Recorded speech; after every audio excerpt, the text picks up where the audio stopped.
اولاً تھوڑا سا میں یہ 12ویں شریف کے بارے میں عرض کر دوں کہ جیسے ہی میلاد مصطفیٰ صلی اللہ علیہ وسلم کا مہینہ آتا ہے اور مسلمان اس مہینے میں خوشی منا کے اللہ تبارک و تعالیٰ کی بارگاہ میں درجات کی بلندی کا سامان کرنے کا ارادہ کرتے ہیں تو شیطان کو بہت تکلیف ہوتی ہے، اور شیطان نہیں چاہتا کہ مسلمان اپنے نبی سے اظہار محبت کے ذریعے اللہ تعالیٰ کا مزید قرب حاصل کرے، تو سینکڑوں قسم کے وسوسے ہمارے ذہن میں ڈالنے کی کوشش کرتا ہے۔ بھئی خوشی کیوں مناتے ہیں، جھنڈے کیوں لگاتے ہیں، لائٹنگ کیوں کرتے ہیں، جلوس کیوں نکالا جاتا ہے، یہ کہاں سے ثابت ہے؟ کیا نبی کریم صلی اللہ علیہ وسلم نے ایسا کیا؟ کیا اس کا حکم دیا تھا؟ کیا خود صحابہ کرام نے ایسا کیا؟ کبھی کہتے ہیں صحابہ کرام ہم سے بڑھ کے عاشق رسول تھے، بتاؤ اگر کرنا ہوتا تو وہ کرتے، ہم کیوں کریں؟ تو اس طرح جب وہ پیدر پہ کویسچنز آتے ہیں، اور بات وہی ہے جو میں نے پہلے آپ کی خدمت میں عرض کی کہ ہمارے پاس ذہن میں دفاعی مواد تو موجود ہی نہیں ہوتا، وہ دلائل موجود نہیں ہوتے جس کی وجہ سے ہم سامنے والے کو قائل کر سکیں۔ تو بچے اولاً آتے ہیں گھر والوں کے پاس، جب وہاں سے کچھ نہیں ملتا تو وہ جاتے ہیں کسی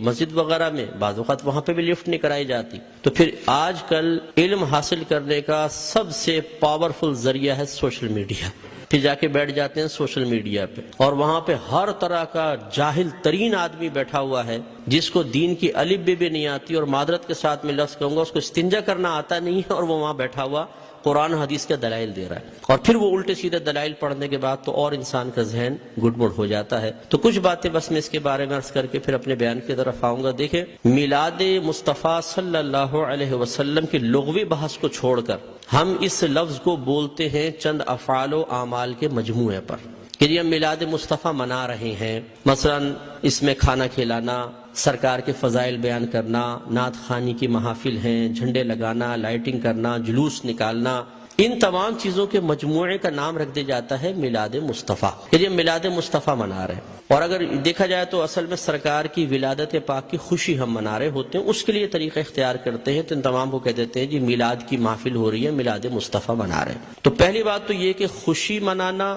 اور خوشی کا اظہار کرنا، یہ دونوں چیزیں قرآن کے حکم سے ثابت ہیں۔ اللہ تعالیٰ فرماتا ہے قل بفضل اللہ وبرحمتہ فبذلک فلیفرحوا، اے حبیب کریم صلی اللہ علیہ وسلم آپ ان لوگوں سے فرما دیجئے کہ اللہ کے فضل اور اس کی رحمت پر چاہیے کہ خوشی کا اظہار کریں۔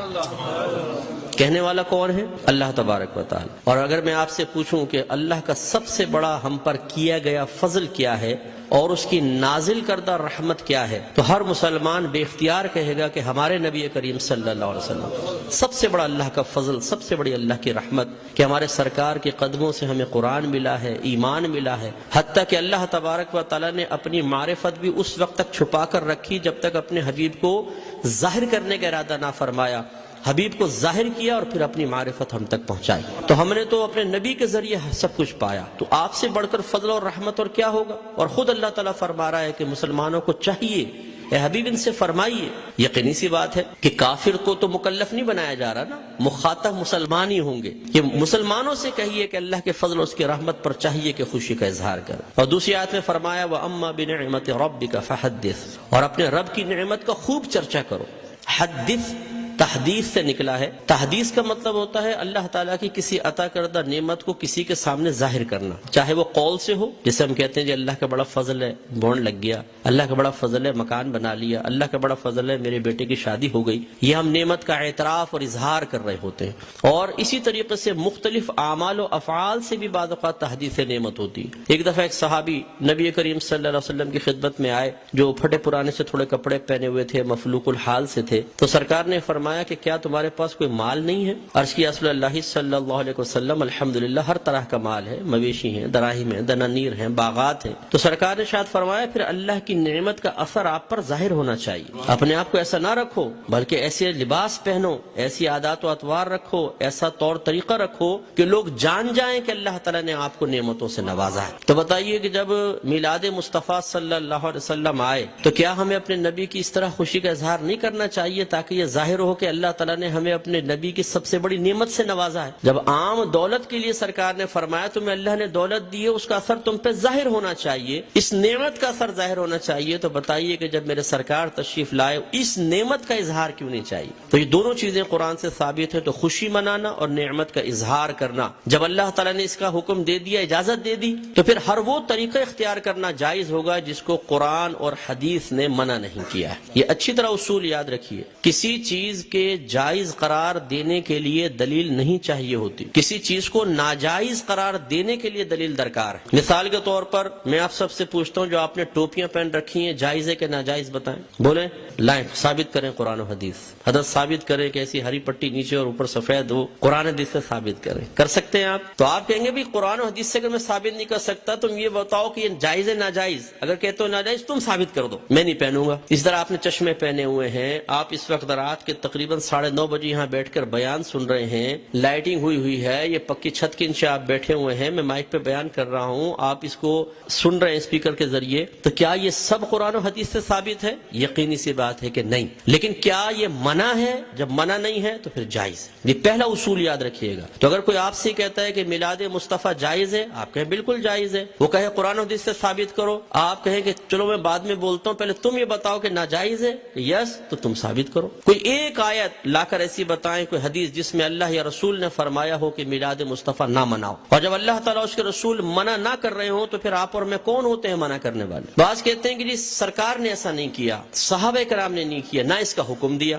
یاد رکھیں یہ بھی کوئی قاعدہ ضابطہ نہیں ہے کہ اللہ کے نبی حکم دیں تو ہم کریں، حکم نہ ہو تو نہیں کر سکتے۔ صحابہ کرام کریں تو ہم کر سکتے ہیں، صحابہ کرام حکم دیں تو ہم کر سکتے ہیں، ورنہ نہیں کر سکتے۔ یہ کوئی ضابطہ قاعدہ نہیں ہے۔ اصل چیز وہی ہے جو میں نے آپ کو بتائی کہ اگر اللہ تعالیٰ اس کے رسول نے منع کیا ہے تو منع ہوگا، اور اگر منع نہیں کیا تو بالکل جائز ہوگا۔ اب میں اس کی آپ کو تھوڑی سی مثالیں بتاتا ہوں۔ دیکھیں آپ کی مسجدوں پہ گنبد اور مینار بنتے نہیں بنتے؟ آپ پوچھیں، کویسچن کریں، ہر مکتب فکر کی عبادت گاہ کے اوپر گنبد اور مینار ہیں، کیا اللہ کے نبی نے اس کا حکم دیا تھا؟ صحابہ کرام نے حکم دیا؟ یا اللہ کے نبی نے بنائے یا صحابہ نے بنائے؟ نہیں، یہ بہت بعد کی ایجادات اور ہر مسجد کے اوپر ہیں۔ یہ کیسے بدعت اور ناجائز کیوں نہیں ہو جاتے؟ قرآن پاک پہ زبر زیر پیش سرکار کے دور میں نہیں تھا، نہ صحابہ کے دور میں، بہت بعد میں لگے ہیں۔ 6 کلمے سرکار کے دور میں باقاعدہ اس طرح مرتب شدہ نہیں تھے، یہ بعد میں ہیں۔ ایمان مفصل، ایمان مجمل پہلے نہیں تھی، یہ بعد میں ہے۔ اور اگر سرکار کے ہی دور کو لے لیں، سرکار نے قرآن کو مجتمع نہیں کیا تھا، صدیق اکبر کے دور میں ہوا ہے۔ سرکار کے دور میں، صدیق اکبر کے دور میں تراویح 20 رکعت ایک امام کے پیچھے نہیں ہوتی تھی،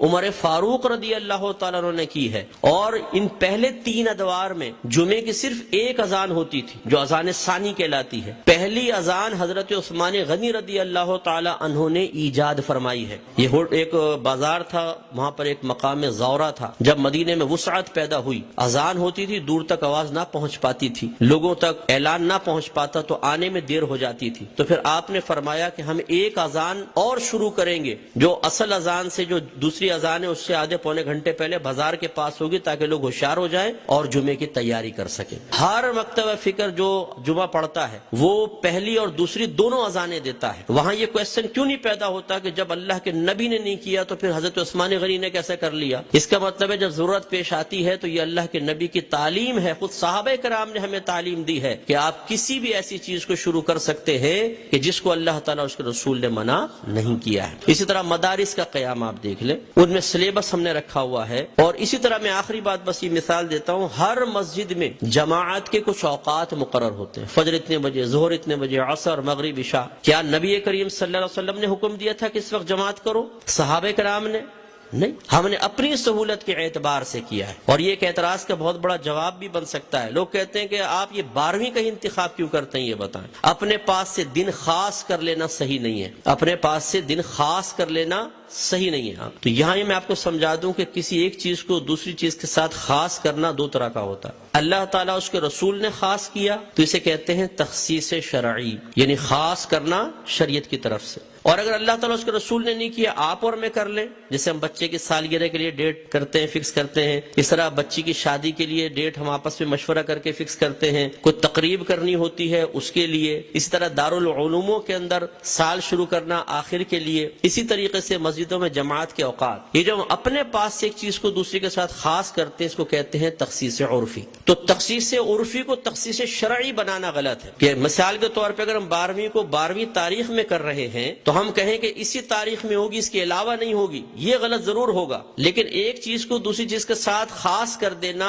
اگر لازم اور ضروری سمجھ کر نہ ہو اور پھر بھی ناجائز ہو تو جتنی میں نے آپ کو مثالیں دی ہیں، بتائیے پھر بیٹی کی شادی فکس کرنا بھی ناجائز ہونا چاہیے؟ یہ کوئی دنیاوی معاملہ نہیں ہے، نکاح تو سنت ہے. سرکار نے فرمایا نکاح من سنتی فمن رغب عن سنتی فلیس منی، نکاح میری سنت سے ہے، جو میری سنت سے بے رغبت ہوا وہ مجھ سے نہیں. تو اب جب بچی کی شادی کی باری آئے اور دولہا والے پوچھے جی کون سی تاریخ رکھنی ہے، تو کہ خبردار تاریخ فکس کرنا منع ہے. تو شادی ہوگی کب؟ بس ہو جائے گی بغیر فکس کیے، کر کے بتائیں پھر ذرا. تو یہ مطلب ایک بے وقوفی کی سی بات ہے. تو اس لیے جماعت کے اوقات مخصوص کر دینا اور اس سے 1 منٹ بھی آگے پیچھے نہ ہونا. امام صاحب اگر 4 منٹ بھی لیٹ ہو جاتے ہیں تو لوگ یوں ٹائم دیکھتے ہیں امام کہاں گیا، اور پھر جو شور مچتا ہے پوری مسجد کے اندر کچھ امتحان ہے. خود جماعت میں لیٹ پہنچے کوئی بات نہیں، امام صاحب 1 منٹ بھی لیٹ نہیں ہونے چاہیے، بالکل وقت کے اوپر جمعہ شروع ہونا چاہیے، وقت پہ جماعت. تو جو ہم نے اپنے پاس سے خاص کیا اس میں کتنی سختی کر رہے ہیں، ہر مکتبہ فکر کرتا ہے. تو خلاصہ کلام یہ ہے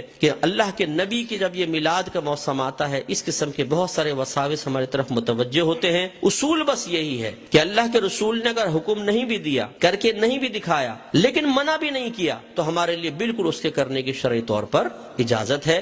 اگر حکم کا انتظار کریں تو پھر ہر چیز کے اندر غلام کو حکم کا انتظار کرنا چاہیے، اور جب اب حکم ڈھونڈنے کی کوشش کریں گے تو کاروبار زندگی رک جائیں گے. ہزارہ چیزیں ایسی ہیں جن میں سرکار کے احکام موجود نہیں ہیں. تو بس اصول شرعی ہوتا ہے کہ جہاں سرکار کا حکم موجود نہ ہو، خاموشی اختیار فرمائی ہو، منع نہ کیا ہو، یہ اس کے جائز ہونے کی دلیل ہوتا ہے. تو میلاد مصطفیٰ منائیے. الحمدللہ جنہوں نے یہ کیا ہے انہوں نے فیض پایا ہے. ابو لہب جیسا شخص آپ جانتے ہیں کافر تھا، سرکار کا چچا تھا، کافر شخص تھا اور بدترین کافر، دشمن اسلام. لیکن جب اس کی لونڈی ثویبہ نے آ کے خوشخبری دی کہ مبارک ابو لہب تیرے ہاں بھتیجا پیدا ہوا، اس نے ہمارے نبی کی خوشی میں آزاد نہیں کیا تھا، اپنے بھتیجے کی خوشی میں کیا تھا. لیکن وہ بھتیجا تھا تو اللہ کا نبی. تو اللہ تبارک و تعالی نے اس کو اس برکت سے نوازا کہ جب اس کا انتقال ہوا اور یہ جہنم میں گیا ہے، اس کے خاندان والوں میں سے کسی نے اس کو خواب میں دیکھا تو پوچھا کہ ما فعل اللہ بکا، اللہ تبارک و تعالی نے تیرے ساتھ کیا معاملہ کیا؟ تو اس نے جواب دیا کہ بہت سخت عذاب میں ہوں،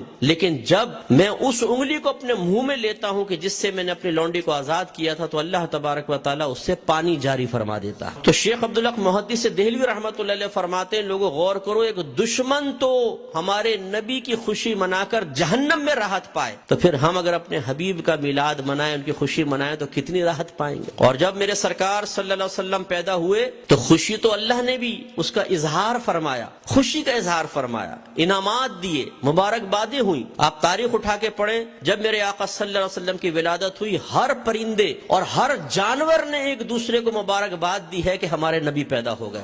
فرشتے ایک دوسرے کو مبارکباد دے رہے تھے، حدیثوں کے اندر موجود ہے، فرشتے مبارکباد دے رہے تھے. اور اس زمانے میں جتنی حاملہ عورتیں تھیں اللہ تبارک و تعالی نے سب کو بیٹوں سے نوازا. اور وہ قحط سالی کا دور تھا، لیکن جب میرے آقا صلی اللہ علیہ وسلم پیدا ہوئے تو عرب کہتے ہیں کہ اتنی فصلیں ہوئیں، اتنا چارہ ہوا، اور ہمارے اونٹ چارہ کھا کھا کے اتنے موٹے ہو گئے کہ ہمیں خوف ہوا کہ شاید یہ چربی کی شدت سے پٹ پڑیں گے. اتنا اللہ نے نعمتوں سے نوازا ہے. تو خلاصہ کلام یہ ہے کہ میرے آقا صلی اللہ علیہ وسلم کی میلاد مصطفیٰ منانا یہ بہت بڑی سعادت کی بات ہے. وسوسوں سے قطع نظر خوشی کے ساتھ میلاد مصطفیٰ منائیں، انشاءاللہ برکت حاصل ہوگی.